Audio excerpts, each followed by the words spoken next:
मेरे पति जब भी ऑफिस से आते तो मेरे लिए रोज रसमलाई लेकर आते और मैं वो रसमलाई खाकर बहुत ही गहरी नींद में सो जाती। लेकिन जब मैं सुबह उठती तो मेरे पूरे शरीर में बहुत ही दर्द होता। एक दिन ये रात जानने के लिए मैंने रसमलाई नहीं खाई तो उस रात मैंने अपने पति को एक दूसरी औरत के साथ। मेरा नाम महिमा है और मैं 22 साल की एक बहुत ही खूबसूरत लड़की हूँ। मैं जब कॉलेज में पढ़ रही थी तभी मुझे अनुराग से प्यार हो गया था। अनुराग इस दुनिया में अकेला था। उसके माता पिता का देहांत कुछ साल पहले ही हो चुका था और उसका कोई भाई बहन भी नहीं था। मेरा कॉलेज खत्म हुआ। मेरे घर वाले मेरी शादी के लिए कई लड़के देखने लगे जिससे मैं बहुत ही परेशान हो गई। मैं अनुराग को जब ये बात बताई तो वह भी बहुत ही परेशान हो गया। उसने कहा कि अब वक्त आ गया है कि मैं तुम्हारे घर पर आकर तुम्हारा हाथ तुम्हारे पापा से मांग लूं। मैंने कहा ठीक है, मैं आज ही पापा से जाकर इस बारे में बात करती हूँ। जब शाम को पापा घर आए तो मैंने उन्हें अपने और अनुराग के बारे में बता दी। लेकिन मेरी बात सुनकर पापा बहुत ही गुस्सा होने लगे क्योंकि पापा को लव मैरिज पसंद नहीं थी। उन्होंने कहा कि मैं इस रिश्ते को बिल्कुल भी नहीं अपना सकता। मैं तुम्हारे लिए अनुराग से कई बेहतर लड़का देखूंगा जो वेल सेटल होगा और दिखने में भी बहुत ही अच्छा होगा। मैंने पापा से कहा कि मैं अनुराग से बहुत ही प्यार करती हूँ और अनुराग के सिवाय मैं किसी और लड़के से अपना पति नहीं मान सकती। पापा ने कहा कि तुम अभी नादान हो महिमा। लव मैरिज के बहुत बुरे परिणाम होते हैं। तुम अभी जिससे प्यार समझ रही हो वह धोखा भी हो सकता है। कहीं ऐसा ना हो कि तुम अगर ये शादी करो तो बाद में तुम्हें पछताना हो। लव मैरिज वाले लड़कों का कोई भी भरोसा नहीं होता है। आज वो तुमसे प्यार कर रहा है तो कल किसी और को पसंद करने लगेगा। मैंने कहा पापा, मेरा अनुराग ऐसा बिल्कुल भी नहीं है। वह सिर्फ और सिर्फ मुझसे ही प्यार करता है और मुझे ही अपनी पत्नी बनाएगा। लेकिन पापा ने मेरी बात मानने को तैयार ही नहीं थे। मैंने फोन करके अनुराग को सब कुछ बता दिया कि पापा हमारी शादी के लिए तैयार नहीं है। अगले दिन अनुराग मेरे घर आ गया और उसने सामने आकर मेरा हाथ पापा से मांग लिया। पापा ने पहले तो इनकार कर दिया, लेकिन जब अनुराग अपनी जिद पे अड़ा रहा और कहा कि वह मुझे बहुत ही खुश रखेगा तो पापा बोले ठीक है, लेकिन मेरी एक शर्त है। मैं महिमा की शादी तुमसे तभी करूंगा जब तुम कोई अच्छी से नौकरी करने लगोगे। अनुराग ने पापा की ये शर्त मंजूर कर ली और मैं बहुत ही खुश हुई थी क्योंकि कम से कम अब अनुराग की नौकरी लगने के बाद ही अनुराग से शादी कर सकती थी। मैंने पापा को खुशी के मारे गले से लगा लिया और उन्हें थैंक यू कहा कि उन्होंने मेरा और अनुराग का रिश्ता कबूल लिया है। लेकिन पापा मुझसे बोले, मैंने तुम्हारा ये रिश्ता सिर्फ और सिर्फ तुम्हारी खुशी और जीत के लिए अपनाया है, लेकिन मैं अभी भी इस रिश्ते के लिए दिल से तैयार नहीं हूँ। तुम्हारी खातिर मैं तुम्हारी लव मैरिज कर रहा हूँ। लेकिन महिमा, मेरी ये बात हमेशा याद रखना, बेटा की लव मैरिज भरोसेमंद नहीं होती है। आने वाले समय में अगर तुम्हारे रिश्ते में कोई भी ऊंच नीच हुई तो इसकी जिम्मेदार सिर्फ और सिर्फ तुम होगी और कोई भी नहीं। मैंने पापा से कहा, आप उसकी फिक्र बिल्कुल भी मत कीजिए। अपनी बेटी पर भरोसा कीजिए। ऐसा कुछ भी नहीं होगा जैसा आप सोच रहे हैं। मुझे अनुराग पर पूरा भरोसा था। मुझसे शादी करने के लिए अनुराग ने नौकरी ढूंढने का प्रयास और तेज कर दिया था और उसकी मेहनत बहुत ही जल्द रंग लाई थी और दूसरे शहर में बहुत ही अच्छी कंपनी में नौकरी मिल गई। फिर कुछ ही महीनों के बाद हमारी शादी बहुत ही धूमधाम से हो गई और मैं उस शहर में जहां अनुराग नौकरी करता था उसके साथ अपने जीवन की नई शुरुआत करने के लिए आ गई। मैं अपने आप को इस दुनिया की सबसे खुशनसीब लड़की समझ रही थी क्योंकि मैं जिसे चाहती थी आज मैं उसकी पत्नी थी और उसके साथ साथ खुशी जीवन से जी रही थी। 1 महीने के बाद मैं पेट से हो गई। अब तो मैं और भी ज्यादा खुश थी क्योंकि मैं जल्द से जल्द माँ बनना चाहती थी। लेकिन ना जाने कैसे मेरी खुशियों की नजर लग गई और पता नहीं कैसे मेरा बच्चा इस दुनिया में आने से पहले ही मुझे छोड़कर चला गया। जब हमने डॉक्टर को दिखाया तो उन्होंने मेरे शरीर में किसी तरह की कुछ कमजोरियां बताई। जिसकी वजह से मेरा बच्चा ग्रोथ नहीं कर पाया। डॉक्टर ने मुझे कुछ दवाइयाँ दी थी, लेकिन मैं बचपन से ही गोलियाँ खाने से बहुत ही डरती थी। मैंने अनुराग को साफ मना कर दिया था कि मैं कोई भी दवा नहीं खाऊंगी। दवाई की जगह हरी सब्जियाँ खा लूंगी। उसके अलावा मैं जूस भी पी लूंगी। मैं अपनी हेल्थ को ऐसे ही सुधार लूंगी, लेकिन मैं कोई भी दवाई नहीं खाऊंगी। अनुराग मुझसे प्यार करते थे, इसलिए उन्होंने मुझ पे दवाई खाने के लिए कोई भी दबाव नहीं डाला। मुझे मीठा खाना बहुत ही पसंद था, जिसकी वजह से वो मेरे लिए हर रोज ऑफिस से आते वक्त रसमलाई लेकर आते थे। लेकिन एक बात बहुत ही अजीब सी थी। रसमलाई खाते मुझे ना जाने क्यों गहरी नींद आ जाती थी और पूरी रात जरा सा भी होश नहीं रहता था।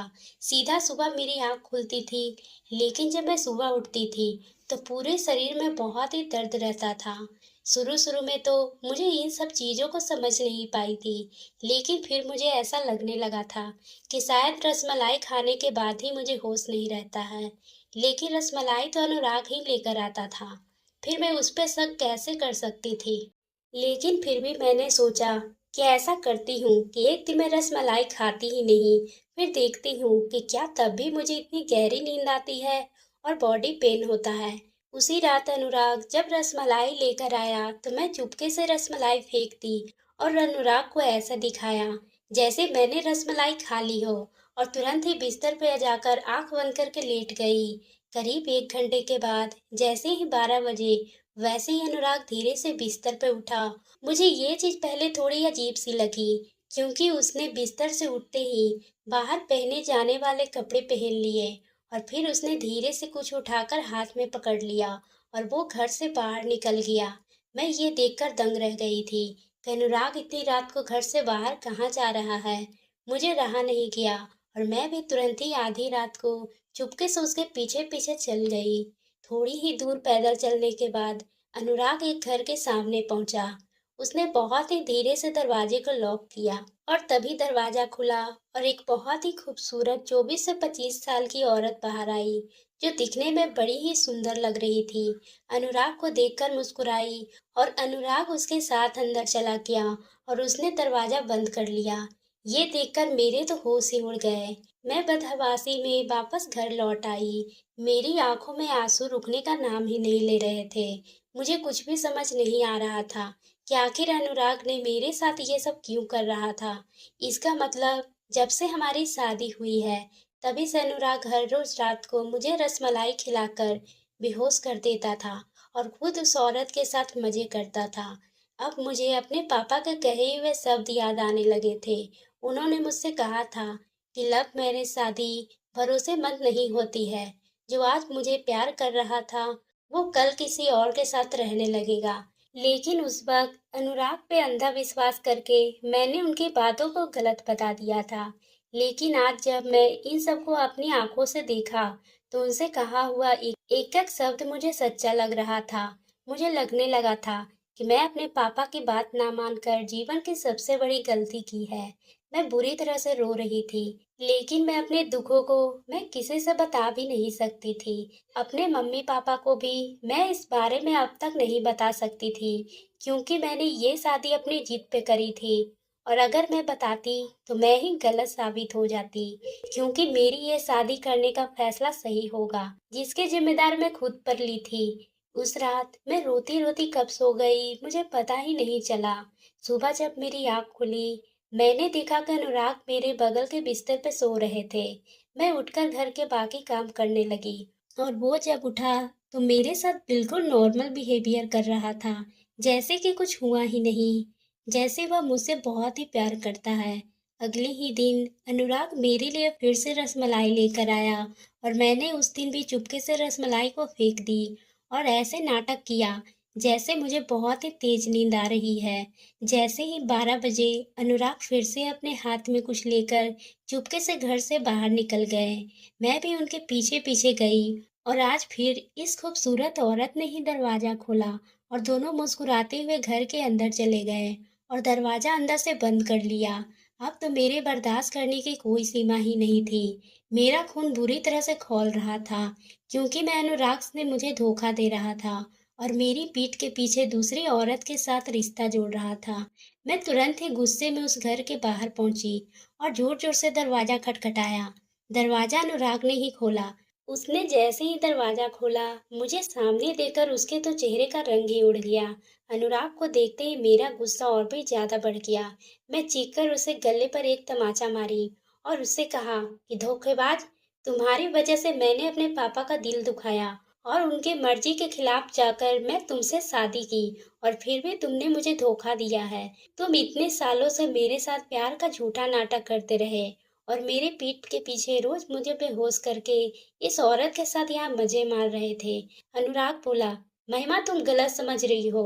मैंने कहा, गलत तो मैं तुम्हें आज तक समझ रही थी। आज मुझे तुम्हारी सच्चाई पता चली। अगर मैं वो रसमलाई रोज खाती रहती तो तुम मुझे आगे भी बेवकूफ बनाते रहते और यहाँ पर इस औरत के साथ गुलछर्रे उड़ाते रहते। मैं अभी बोल ही रही थी, तभी अंदर से कमरे में दो छोटे छोटे बच्चे हाथ में खिलौने लेकर बाहर निकले। उन बच्चों को देखकर मेरे तो होश ही उड़ गए। मैंने कहा, इसका मतलब तुम्हारे दो बच्चे भी हैं। तुमने तो धोखा देने की सारी हद पार कर दी है। इसलिए जब मेरा बच्चा गिर गया, उसके बाद भी तुम्हें दवा खाने की कोई जिद नहीं की, क्योंकि तुम्हारे तो दो बच्चे पहले से ही हैं, तो तुम्हें बच्चे की क्या जरूरत है। तभी वो औरत मेरे ऊपर जोर से चिल्लाई और बोली, बस करिए आप, अब बहुत हो चुका। मैं इस देवता जैसे इंसान पर इस तरह के घिनौने इल्जाम लगाते हुए नहीं देख सकती। इसके बाद उस औरत ने मुझे जो कुछ बताया, मैं तो दंगी रह गई थी। वह बोली कि मेरे पति अनुराग के ऑफिस में काम करते थे और अनुराग के बहुत ही अच्छे दोस्त थे, लेकिन पिछले महीने मेरे पति का एक्सीडेंट हो गया, जिससे उनका देहांत हो गया था और मेरे ससुराल वालों ने मुझे घर से निकाल दिया और मेरे मायके वालों ने भी मेरा साथ नहीं दिया।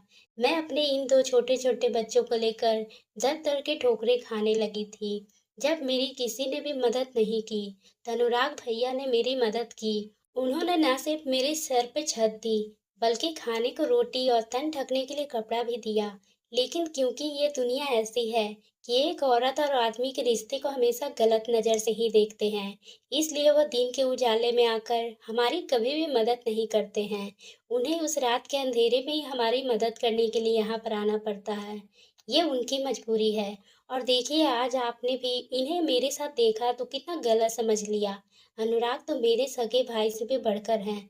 उस औरत की बातें सुनकर मेरी आंखों में आंसू आ गए। मैं जिस इंसान को गलत समझ रही थी, वह तो बहुत ही नेक निकला।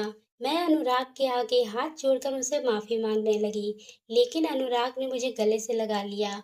वह बोला, कोई बात नहीं, मैं समझ सकता हूँ कि तुम्हारी जगह अगर कोई भी होता होता तो वो भी गलत ही समझता, क्योंकि हमारे सोचने का तरीका ऐसा ही होता है।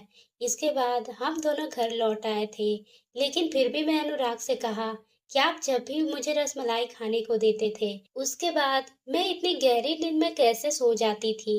वो बोले कि मैं जल्द से जल्द अपने बच्चों को गोद खिलाना चाहता था, इसलिए जब तक तुम पूरी तरह से हेल्दी नहीं होती, तब तक हमें बच्चा नहीं हो सकता था। और दवा खाने के लिए तुम तो तैयार ही नहीं थी, इसलिए मैंने ये आइडिया निकाला था कि मैं तुम्हें जो भी दवाइयाँ ये रसमलाई में मिलाकर ही खिला दूं, जिससे तुम भी दवा खा लोगी और तुम्हें पता भी नहीं चलेगा। वो दवाइयाँ काफी हेवी डोज की थी और गर्म है, जिसकी वजह से तुम इतनी गहरी नींद में आ जाती थी और इसलिए तुम्हें थोड़ा सा बॉडी पेन भी रहता था। अब तो मुझे खुद और भी ज्यादा शर्मिंदगी हो रही थी कि मैं अनुराग के बारे में ना जाने क्या क्या सोचा और इतना भला बुरा कहा, यहाँ तक कि उन पर हाथ भी उठा लिया था। लेकिन वो मुझसे कितना प्यार करते थे, मेरे लिए वो कैसे कैसे चीज कर रहे थे। अनुराग तो ना सिर्फ मुझसे प्यार करते थे, बल्कि वह एक अच्छा इंसान है जो किसी दूसरे इंसान की मदद करने के लिए भी हर पल तैयार रहते हैं। मैंने अनुराग से कहा कि मैं तुम्हें बहुत ही जल्दी एक संतान का सुख दूंगी और अब मैं दवा खाने के लिए भी तैयार हूँ। मेरी बात सुनकर अनुराग ने मुझे गले से लगा लिया और मैं बहुत ही किस्मत वाली थी कि मुझे अनुराग जैसा पति मिला।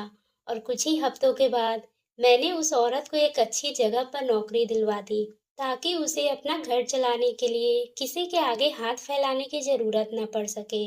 शक जैसी बीमारी का कोई भी इलाज नहीं है, इसलिए बिना पूरी बात जाने हमें कभी भी कोई फैसला नहीं करना चाहिए।